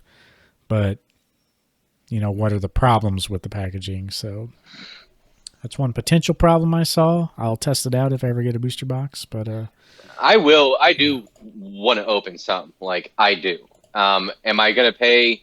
I'd be willing to pay 150, 200, I guess, if it was shipped to me. I mean, they're 144, whatever. We could go halvesies. So, exactly. I was about to say, and grade the good stuff, and if there's anything worth grading, and then people are already saying all that crap to be grading now. If people shouldn't be buying, or well, never mind. People should be trying to sell right now overall. But if you were somebody that wanted to keep it or just resell it, having a PSA 10, first to market PSA 10, could also get you a lot of money. But that process has already begun. People have already sent the PSA, guarantee it. But yeah, I'd be down to split a box, and then like you get a stack, I get a stack, and then we split the middle stack. Yeah, and then if we get an enchanted rare, like grade it and sell it and split the money or something. Yeah, I'd be okay with that. But yeah, just open just to test it. That'd be pretty fun. But yeah. Anyway, let's wrap it up there. Let's talk about a quick question. Yeah, my question will go back to Pokemon. So I guess if yours is Lorcana based, it is. Go ahead and ask yours real quick, but try to be quick. We know it's a long one. Yeah, so we already basically said I had two of them. One of them was what affects the D23 promos. We pretty much already went through that. At this point, and so the other question is essentially at this point, what would it take for Lorcana not to be successful? I think it's all about production and keeping up with it. Mm-hmm. The biggest thing that worries me about the game is that they've already announced Chapter 2. Yep. And already have like kind of a release date for it or release window. Mm-hmm. So it worries me that we might see unprecedented demand to basically like, we're kind of back at the situation where it's kind of rare to see Pokemon back on the shelves still. It is. Every time I go in, there's no Pokemon or almost no Pokemon on the shelves. I've been to 3 Walmarts in the last week for various reasons. Nothing. Yeah, it's not like it's not like super crazy like it was, but the demand is still there where, it's kind of rare to see product. So given the hype with Lorcana, if it's anything like that, I mean, they're going to struggle. And there's been plenty of LGSs, granted, they're kind of like the pre-release of this whole thing, and big box stores is September 1st, so that's when we'll be able to tell. But people, LGSs who are getting it here in the next week or two, people have been telling stories of ordering 200 boxes and getting like 10. Yeah. So it's like, hey, like, Yeah, and it's going to kill it when people are selling, like you've already seen it, right? yeah. $30 a pack. That's going to kill it for a lot of people. There going to people be interested, but not at that price point. And I agree with you. I think at this point, the only thing it could fail, it's a functioning card game. Easy to know. People know the IPs. The cards, while they aren't like, they don't necessarily all wow you, they're more than adequate with some key cards that have awesome art and unique art. And that doesn't include the enchanted rares. It includes some of the commons and uncommons and rares. So that's more than good enough to be able to start out. Now, the biggest thing is allocation issues. Will it burn people out, piss people off if it's for months and nobody can get anything? Yeah. Yeah, it's worrisome. Like if we're still having problems, and then they're trying they're trying to release Chapter 2. Yeah, it's like, okay. Like a lot of people said, like just halt Chapter 2, but I'm sure it's already being produced. Well, to some extent, but I could also see Chapter 1 being printed for the next year. Yeah. I could see a scenario where that occurs. And I think you release Chapter 2 on window, you delay Chapter 3 is what you do. Yeah.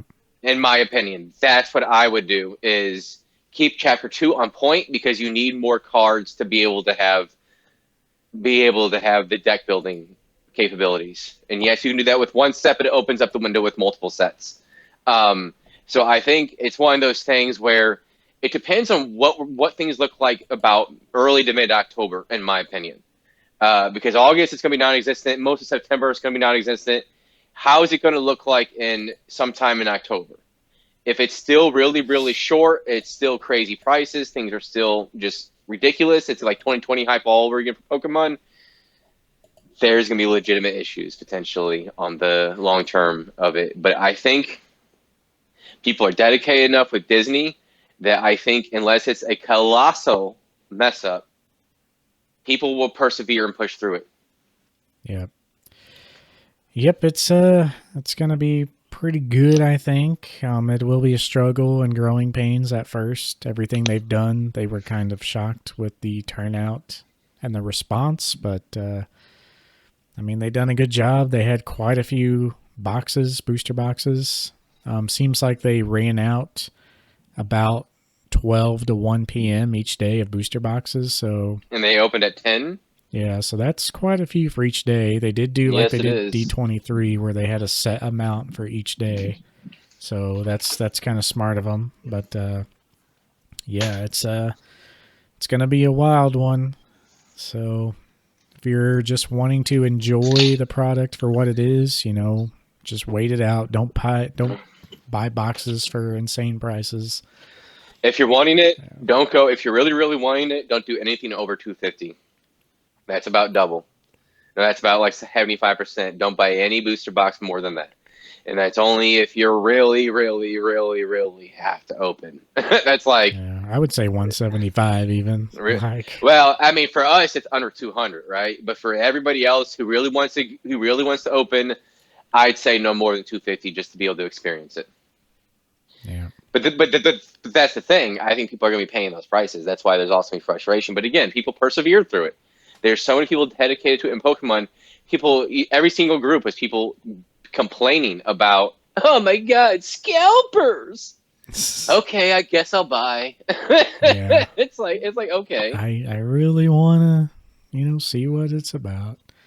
Yeah. And if you're going to have fun with it, you just want to check it out for fun, go for it. I mean, the value is so many different factors for everybody, but yeah. My question will be real quick. Going back to Pokemon, So welcome back to the PokeTalk podcast. Hey, we're Pokemon podcast now again. I think the thumbnail for this, I'm going to take an X and cross out PokeTalk and put like LORCANA talk. Oh god, that'd actually be pretty good. It would be even good on the post or something. Yeah. But yeah, if you're joining us from the LORCANA Discord or anything too, like, yeah, we do talk mostly about Pokemon, but you know, we're out there. Maybe we'll branch out or do something else, but welcome anytime there's a LORCANA focused episode, which will probably be kind of rare after this, but well, you know, we'll reach out to you guys. Shout out to LORCANA HQ and all the groups out there. Yeah, for sure. There's some awesome people in there. Actually, the community, I will say, in the Discords are all pretty great. It sucks you can't post stuff like hell or damn. There's kids watching. It gets flagged, but it's good in the sense that like nobody ever has nasty language directed at anybody. So yeah. I think that's pretty cool. The community's been nothing but cool. Like a lot of times with Discord groups, it's atrocious. Like some of the way people talk to each other. It's why I hate social media in general. Yeah. But yeah, my question is going back to Pokemon. Worlds is happening this weekend in Japan. Every year they announce where the next Worlds is going to be. Where do you think it'll be? Oh, that's a good one. Well, so they had it in London, right? Yep. Year before. They had it in Tokyo. It was pretty much it was the U.S. So, yeah, a couple places, and then it's supposed to be London 2020. Got canceled. Then they went to London 2021. Well, the area that kind of makes sense would be South America if they wanted to spread it out, which would mean Rio de Janeiro. Is that right? We're 2021. I got all my years mixed up now because they did it all backwards. I'm looking it up right now too. Yeah, you can hear me typing. Yeah. Let me see. Let's just pull up a list. Yeah, that's what I'm trying to find. Last year was... So did they do the 2021? Or did they just cancel it 2 years in a row? Is that what I'm not remembering? I mean, it's almost... If you look at it, it's not going to be in the U.S. It will not be in the U.S. is almost my guaranteed. Like, it's every year. It's been in besides two, it's been in the U.S. So it's like, I can almost see it being in Japan again. Yeah. So yeah, that's where I was going wrong. They canceled 2 years in a row. Yeah. So yeah, it was supposed to be in London 2020, canceled in 21, 2022 finally was on. That was UK, and then yeah, they finally went to Japan for the first time ever. I could see it being in Japan again or in South America. They did, yeah. It's been all US, one in Canada, British Columbia, so it's out on the West Coast. Yeah. I don't know. I mean, I feel like that covers most of the places unless I could see them alternating between like the US/Canada, Europe areas, and then Japan, like alternating 3 years between those three. I could see that. In general, Rio de Janeiro as well isn't like, so I'm not saying like America is the safest in every single city. You know, there's a lot of things you can get involved with that. Things I'm not going to mention. But ultimately, most places in America are mostly safe, right? So it's one of those things where people can come from an international place and not have to worry, like in Rio de Janeiro, about some sort of scam or something happening. Not saying you can't get that in these cities. I'm just saying, like, you know, in Seattle, I recognize somebody who was trying to scam by selling CDs, you know, blah, blah, blah. But like, it's not the same thing. And like, but like, you know, like in Cairo, for example, or like places in Egypt, like they make money. That's how some people make a living, just scamming tourists, right? Yeah. So, you know, I could see it being... People do that here too, though. But They do, but I would say, I don't know, Rio de Janeiro, I've never been, so I can't really say. It's just, I know there's some areas where it's kind of like really, really bad, but you can say that about several places in America too. But yeah, I could see him coming back to the U.S. areas this year. Yeah, they did London, then they jumped to Japan. I think it'd be like a three-year rotation between, those kind of continents. That pretty much hits every point on the world. Well, yeah, because I would say that's their biggest market, right? Like Japan, the United States, and then England. Yeah. Yeah, England kind of in that Europe group. Hmm. I bet it's going to be the U.S. somewhere. Let's see. They went to Nashville I was gonna say, 2018. I really I was gonna wish I would say, have went there. yeah, I remember that there was a thing with in Pokemon Go. They were having unknown spawn in Nashville. I think it's spelled out Nashville. I think is something like that. Yeah. Um, I wish I kind of would have gone. I mean, I just got sober from alcohol not even a year before. I just started working full time. It was one of those things where I was basically getting my life together back then. But I would like to see it somewhere in the Midwest. If you look at it, it makes sense. Hawaii several times, right? But it's usually on the coast. Yeah. Nashville being one of the few exceptions, actually being the lone exception. I So was in Chicago would almost make sense. Nashville in June. I was in Nashville the last week of June in 2018. And I don't recall when that one was. When Well, was if you're going to look at technically Midwest, I think Denver is considered West Midwest. But the three places, if it were to be closest to us, it would be Denver, Kansas City, Chicago, or maybe somewhere in Dallas, Fort Worth. It'd be one of those places if it was in the middle of the continental United States. Yeah.